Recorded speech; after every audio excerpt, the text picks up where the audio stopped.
This is the Hidden Killers podcast with Tony Brueski. Featuring author, psychologist, and daily contributor, Shavaun Scott.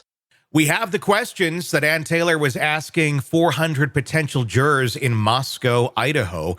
And I'm really curious to get Shavaun Scott, psychotherapist and author's opinion on this. That was kind of how we ended our conversation last week on this, is what are the questions and what kind of impact could they have on the potential jurors? Now that you've seen the list of 9 questions, give me your reactions. I mean, they kind of go all over the board here on the case.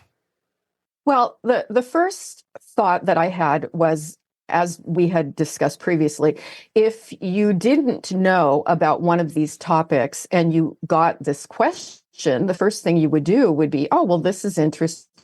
Was there DNA on the knife sheath? Let me go look online. Let me Google that and see what I come up with here.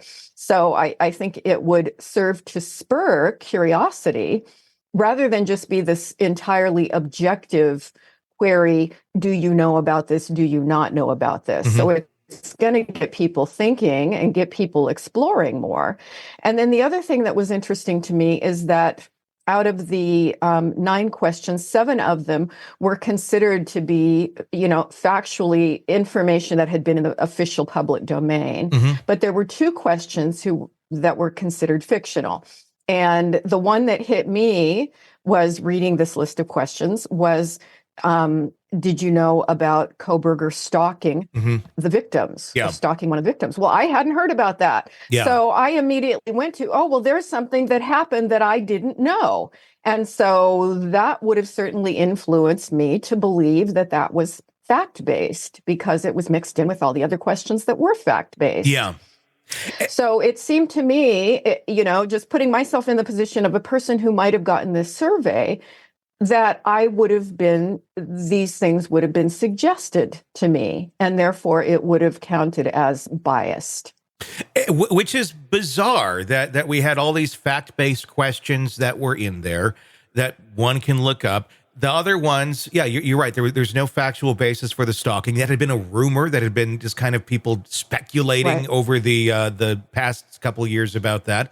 But again, not fact-based. So at the end of the day, this is the whole thing is a big psychological play.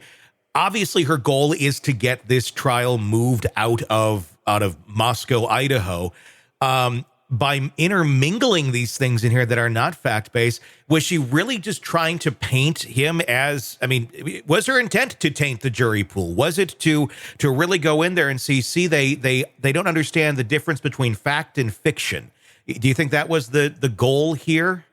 Well, it certainly would have given the impression, if this was the agenda, I don't know, but it would have given the impression that you can't get a non-biased jury here. And as I understand it, 97% of the people surveyed out of, their 400 were all familiar with most of this information. I believe knew at least 5 of the 9 points that were indicated there. And of course, then we go back to, well, are you going to find a jury anywhere, a pool of jurors who's not going to be familiar with this? Certainly over here in Oregon, we're familiar with all of this, and I'm sure where you're at, everybody's familiar with it. It's been everywhere. So it does seem, that if there was the intent to show bias, it would have shown bias. Is this something, I guess, was she successful? Obviously the judge is very upset by the whole thing. He has yet to make an official ruling on if the trial will take place in Moscow or if maybe they'll bring jurors in from another county or something. But I don't know. I'd be curious if he did this survey another county over, or even like anywhere in the general United States, if you would get the same sort of answers to these questions, that it would really make that much of a difference. Yeah, and I think that's the only way you could really be objective with this, is to be able to show that, the jurors in another location answered very differently and weren't familiar with all of this material. I don't see that that's going to happen. It's an interesting play. Do you think she was successful at this? It's a weird thing because you can't go taint your own jury pool and then go, hey, we need to move it somewhere else. But was she truly tainting it? Or was this, at the end of the day, she's just really trying to make a point here that maybe a lot of people weren't seeing? Yeah, I can understand the reason for hoping to get any advantage that they can possibly get at this point with this case. And, it would not surprise me that the trial would be moved. It would make perfect sense.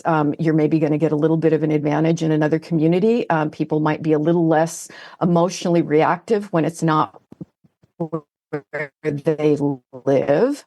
But ultimately, is it going to make any big difference? Is it going to matter? I don't really anticipate that it would. Yeah. I also wonder if this is designed to set up an appellate issue after the fact as well, if he is found guilty of look, we already showed you, here's our data. This shows us that it was biased. The judge didn't change anything.